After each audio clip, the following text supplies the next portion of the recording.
Hey guys, Mitch here with the AudioDabbler YouTube channel, and today I'm going to take a look at Xequence 2, which is the update to Xequence 1. Now, it's not a free update, it's a new app purchase. So if you don't have Xequence 1, then just go ahead and just get Xequence 2.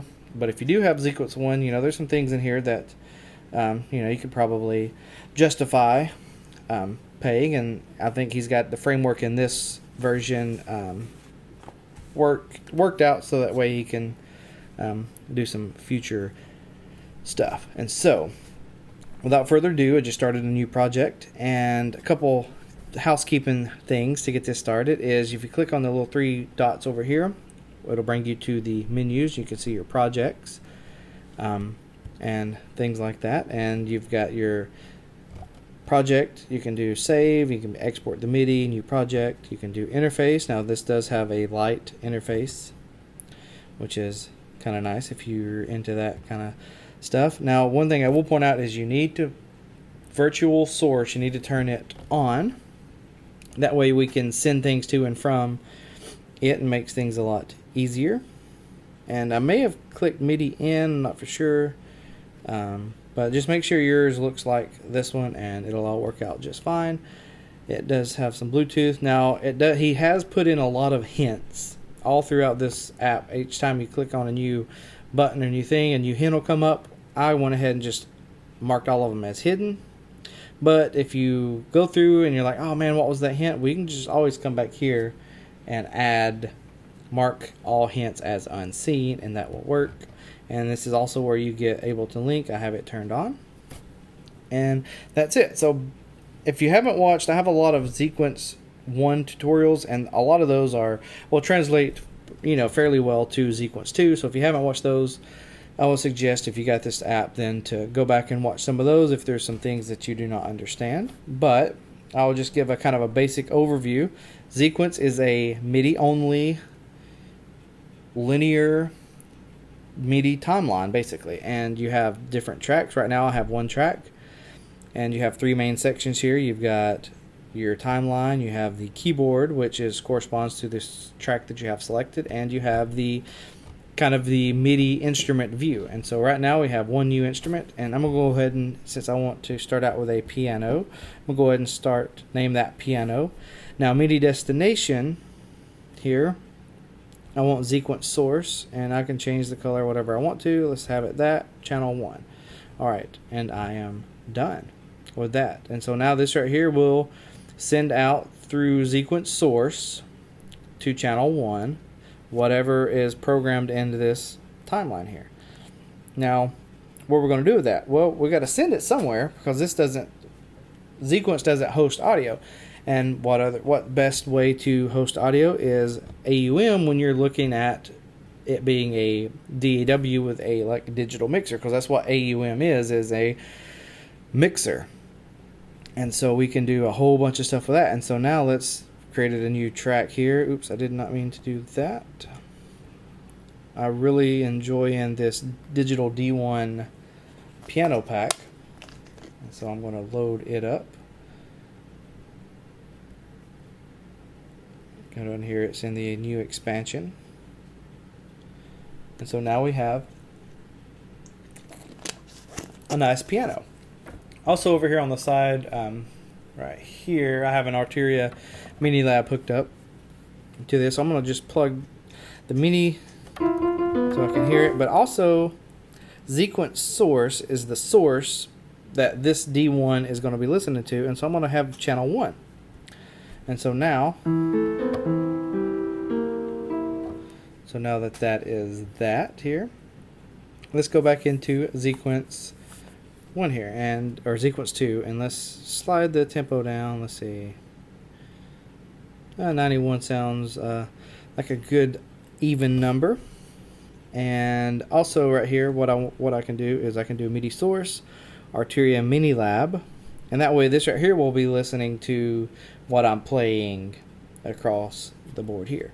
Now I will show you before I get started, under the mixer here, if you don't have that Xequence source turned on, then you're not going to see these over here. That's why I strongly suggest turning those on. That way it's just a lot easier to map things. And then like here, I like to just have everything nice and neat. I don't need this D1 listen to anything but channel 1 on Xequence source, and I also want it to listen to the mini lab so that I can hear while I'm recording. Alright, so other than that, let's see, I can turn the quantize to like 32. Well, let's do 16, why not? And that's the multi-track button. And let's see, turn the metronome on, and we will get a count in. And let's just play in C minor.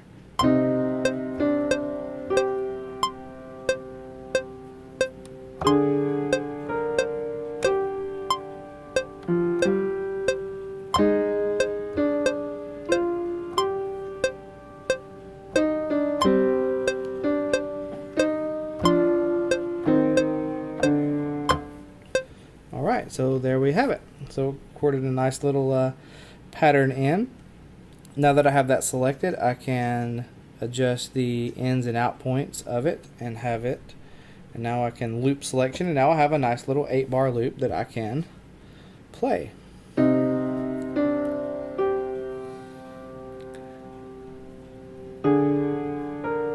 it's working out nicely. All right, so what else do we want to do? Well, let's add some drums, and so let's go ahead and do this. Let's add a new instrument, because we got to have an instrument before we can have tracks. And maybe that's where some of the confusion is at, is you have to have an instrument or a MIDI instrument destination here in this MIDI section in order to have a track. And as soon as you create one here, it's going to automatically create the track here. Now the cool thing is, though, I can have multiple drum tracks that are all pointing to that same instrument. So that is nice, because then here I can bring this one right here. I can name this one, let's say, kick and snare. And then I can go down here and name this one hi-hats. Alright, and so now I can have two separate ones. And so when I start arranging, I can have drums and snares up here on the top. Maybe I want to come in with those, and then after 8 bars I want to bring in some hi-hats, and so I can easily start building those things out. Alright, so now that we have a drum sequence and it is pointing at Xequence source on channel 10, now we can go back to AUM, and this is where I'd say it's kind of like a modular DAW, is because these are two separate apps. They're running, they're not hosting each other, but they're listening to each other. And it's kind of modular, because you don't have to use AUM. You could use Audio Bus, you could use 8 Matrix, and anything like that, and vice versa. There's other MIDI sequencers out there. I really do like Xequence just because it's clean and clear and stable. But you wouldn't have to use that. And as far as apps go, AUM can host all of these, and I've got buses, and I can mix on the fly, and there's just a whole bunch of options here. And so now I just went in Xequence source, cleared everything out, channel 10 specifically, and boom, there we have it. And let's go back to the timeline. And so now I want to actually draw some in, and so I want to just take a little 2-bar loop here and draw in. I'm going to click on it and click down here at the bottom to edit.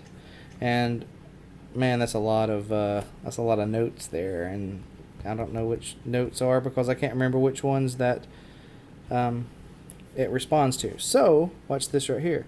So if I go to the keyboard, because I'm in the drum track, I go to layout and I click on the layout option to the top, and that gives me drum maps. Well, also there's a whole bunch of presets that he has painstakingly programmed in to RuseMaker, and so boom,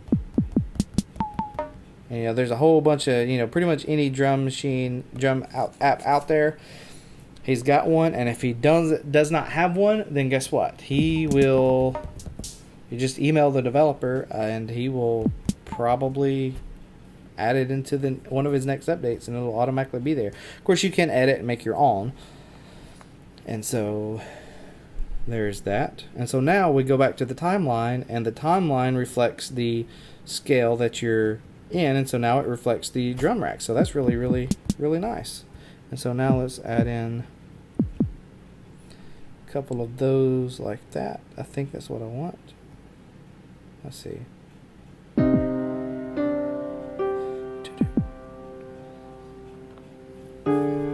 So another cool little feature here, I'll go over all this and stuff, but I can duplicate and link. Boom, and so now I have duplicated, and so if I want to go in and edit this little section, it's going to edit everything in its path. And so if I say, I kind of want another kind of offbeat kick right there. And so now, so you can see it's reflected everything.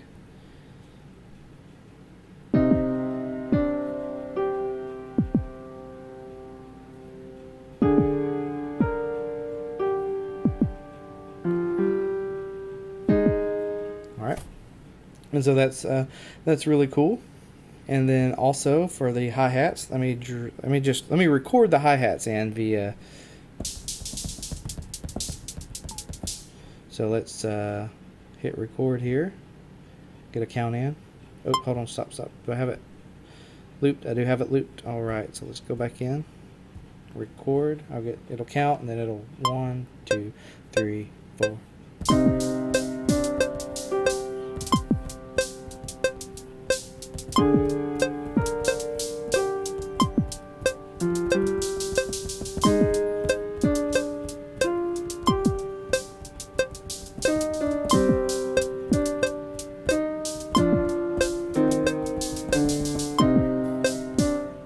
And so now we have a whole bunch of hi-hats. I have a little misnote there. I can select it and delete it, and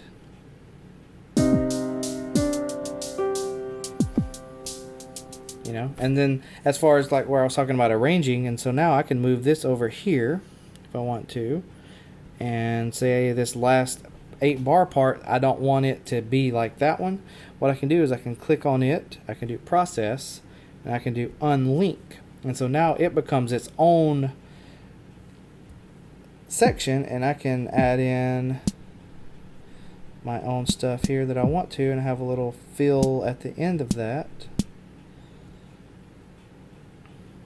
And let's also, yeah, I'm good with that. Okay, and so now when we can click right here and we can play.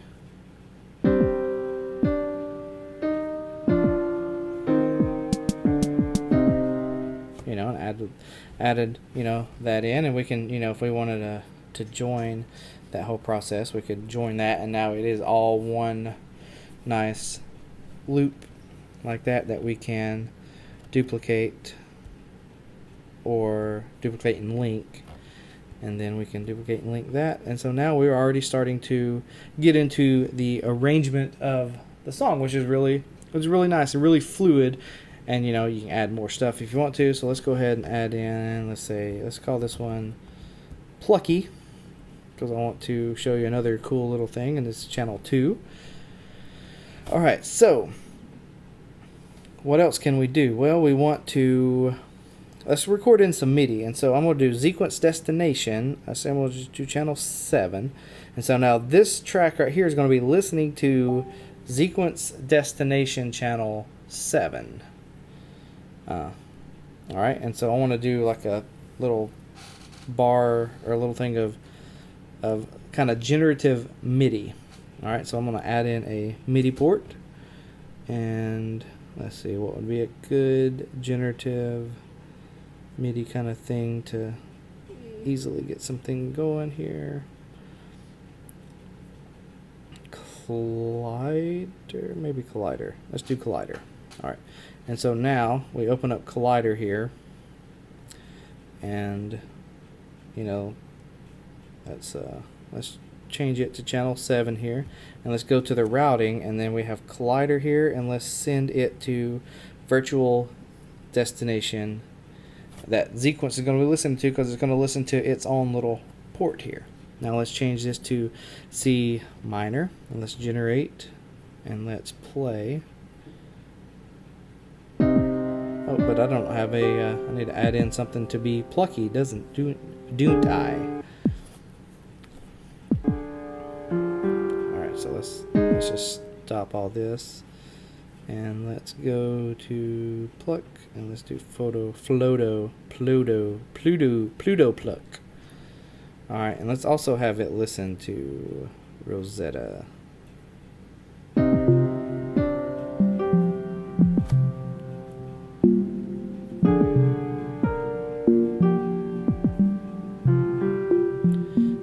like that. And so let's go. Oops, what am I doing? All right. All right, so now we have this selected. And let's hit record.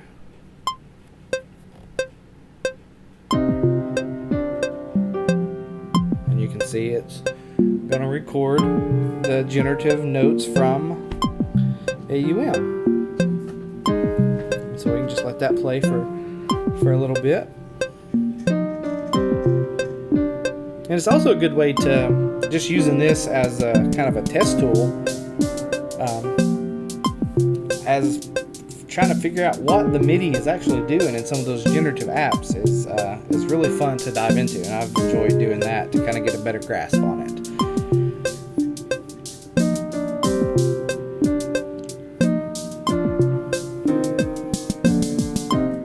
So I stopped it at the end of that, and now we have that, and so we can go, we're done with that for now, and so we can do none on that. We can go here, we can have it say, no, we don't want you to listen to that anymore, we want you to listen to Xequence source on channel 2. Go back in here, make sure that that was Xequence source channel 2 for Plucky, and it was. And then yeah, now we can go in and press play, and if there's something in here we don't like, or we can go in and move this around if we want to, or if there's a whole section. This, I mean, as far as selecting is really, you can select a certain note, like here, you can select note, and now all those notes are selected. So it's just got a lot of just things that are just really helpful and really cool. And if we wanted to start like splitting this up, different spots, process split.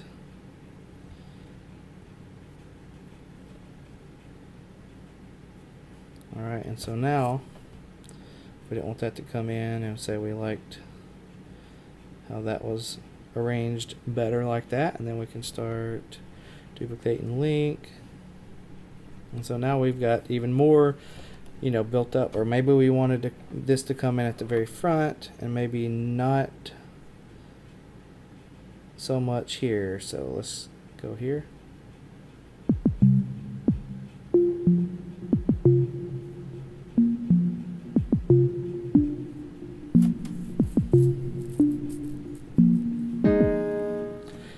And say like, oh man, you know what, I really wish that was all higher up. So we can go here and we can, however we want to go, let's undo that and let's do process. We can go octave up. Let's do 2 octaves up.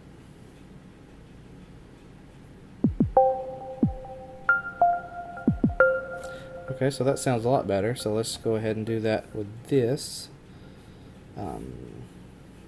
We're going to join those.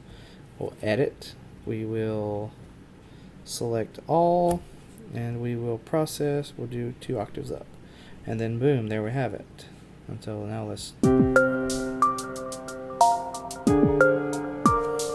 can that could go all the way out there, and then we can also duplicate that, move it over here, and so now we have the full bars, and we're up to what, 24 bars now, and it's starting to, song structure starting to take shape. And I've not done anything crazy. It's not been too tedious jumping back and forth between 2 apps. I mean, because that's really all I'm doing is between 2 apps, because AUM is hosting all of these internally, and then the other one, and so it's just, things are a lot cleaner now with AUV3 options and things like that. You're not having to jump through like 10 or 15 different audio apps, and each one loads a different screen.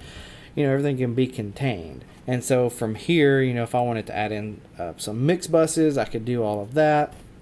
I'm not going to get into that right now. But so from here, where would you go to kind of get this in a manageable way that you could actually use it to create some music once it's here? Like, how do you bounce the audio? Well, first things first, let's save this. And so let's go to the little box here and let's do save as. Lucky Plucky 1. Let's just call it Lucky Plucky. Lucky Plucky is the name of this project. Alright. And let's go into AUM and let's save this guy.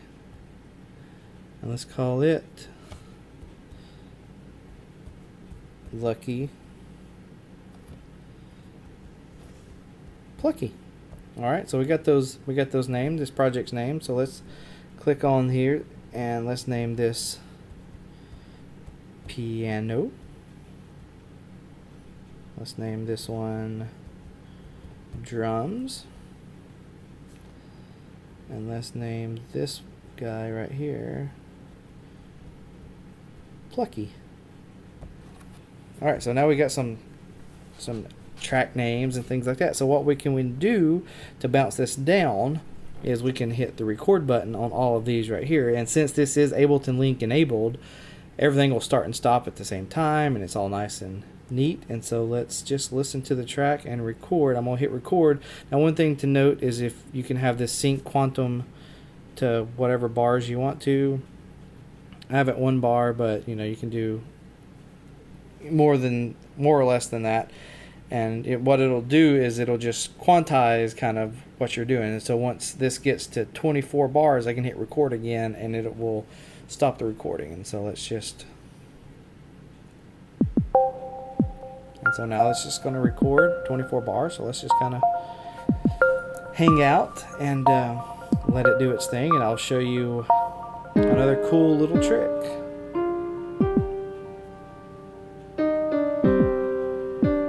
I just really love that piano in D1. It's just kind of nice.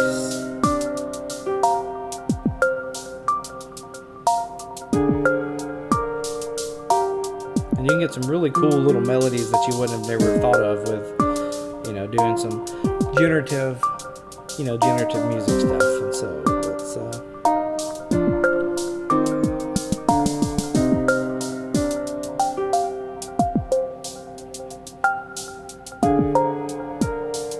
and an 8-bar looped is not as repetitive as some others, and so that's why I like kind of working on 8 bars.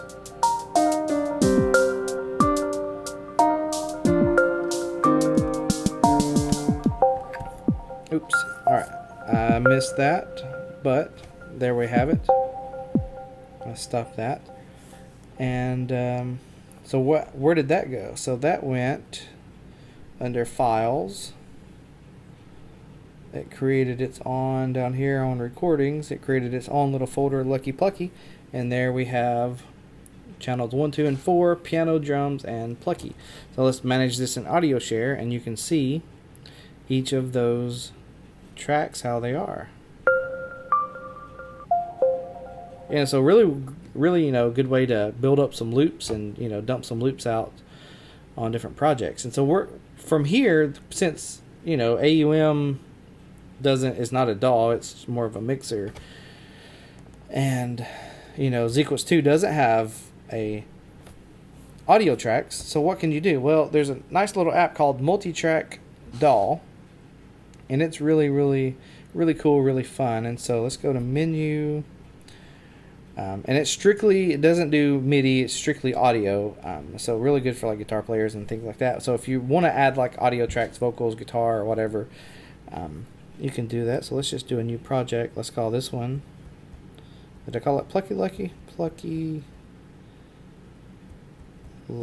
maybe? There we go. I don't remember, but anyway.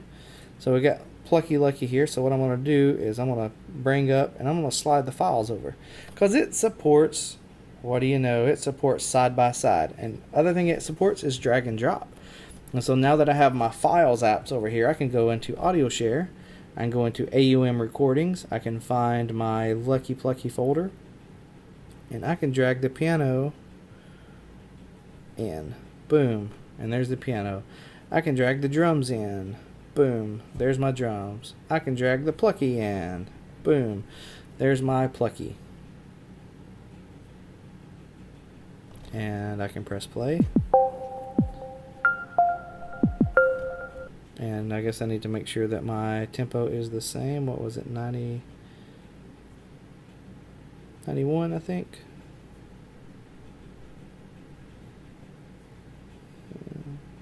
There we go. Was it 91? 91, there we go. And so now we have everything should be lining up.